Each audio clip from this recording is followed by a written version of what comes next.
For centuries, the academic consensus on the Amazon was absolute. European geographers viewed the region as a green hell, a dense, claustrophobic expanse of wilderness entirely incapable of supporting complex human civilization. Colonel Percy Fawcett rejected this view. A veteran surveyor and decorated British explorer, Fawcett had spent years mapping the borders of South America and became convinced that the academic establishment was overlooking a hidden history. His conviction solidified in the archives of the National Library of Brazil in Rio de Janeiro.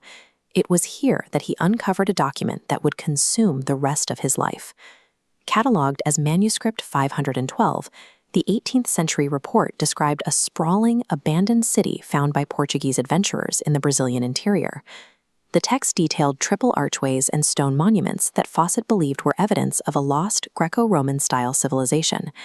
He gave this hypothetical city a codename, Z. Manuscript 512 acted as a psychological virus. It infected Fawcett's mind, transforming his curiosity into a lifelong obsession that set him on a fatal collision course with the jungle. In April 1925, Fawcett launched a final expedition to find Z.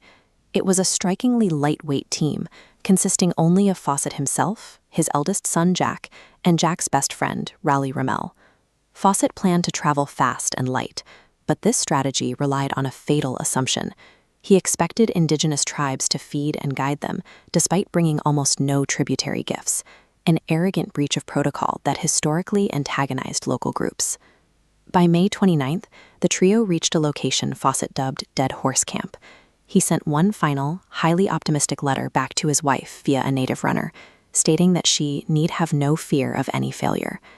This map shows a critical discrepancy in the records Fawcett left behind. In his private letter, he listed his position at 11 degrees 43 minutes south. However, in his public dispatches to newspapers, he reported a latitude 2 degrees further south. Whether this was a mistake or an intentional move to protect his claim, he paired it with a strict final command. If his party vanished, no rescue missions were to be sent. The danger, he warned, was simply too great. Fawcett stepped off the map and into a vacuum. By ordering his peers not to follow him, he created an irresistible mystery that would lure generations of explorers to their own deaths. When the Royal Geographical Society declared the party lost in 1927, the news ignited an international frenzy. Fawcett's warning against rescue efforts only fueled the public's desire to solve the vanishing. This chart tracks the escalating toll of the rescue curse. Over the next 70 years, successive waves of search parties plunged into the Mato Grosso. By some estimates, 100 people lost their lives or disappeared while searching for Fawcett. In 1928, George Dyott traced Fawcett's path to a Nahuqua village and found an expedition nameplate. But after exhausting his supply of trade goods, Dyott faced rising hostility and was forced to flee downriver in the middle of the night. A Swiss trapper named Stefan Ratin claimed to have met a white captive in the interior. He led a search party of journalists and guides back into the trees. The entire team vanished and was never heard from again. The search for one missing man had mutated into a deadly contagion. The Xingu Basin became a graveyard for the hubristic. The obsession attracted underqualified participants. In 1933, B-movie actor Albert de Winton traveled into the jungle alone, sending out a single note claiming he was held captive. He was never seen again. The oral histories of the Kalapalo people provide a more grounded perspective. They described the 3 Englishmen as visibly sick, suffering from infected insect bites and exhaustion, shortly before they disappeared into the territory of hostile tribes. As the physical search went cold, bizarre theories flourished. Some speculated that Fawcett had intentionally stayed in the jungle to start an occult commune.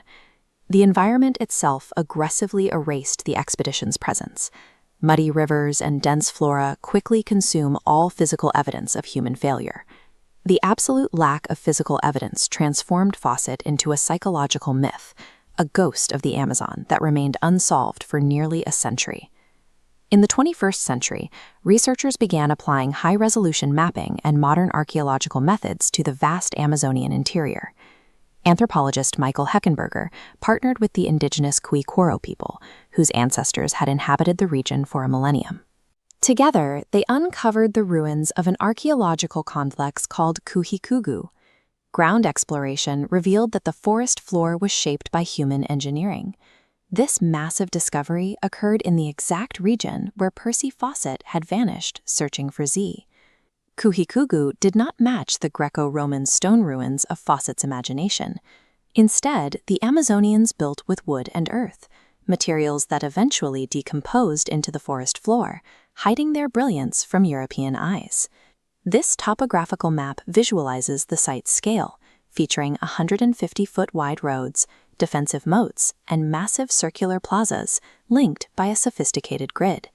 This network supported an estimated 50,000 people, a dense urban garden city, thriving for centuries before European diseases reached the interior, decimating the population.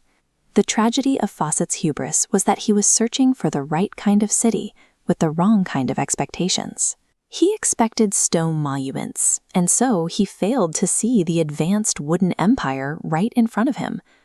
Despite his mistakes, Fawcett's theoretical vision was correct. The Amazon had once been home to a complex, urban society. The obsession with Z cost dozens of lives, but the search eventually revealed the scale of the region's pre-colonial past. The Amazon supported a massive, connected society that had already vanished by the time Fawcett stepped into the trees.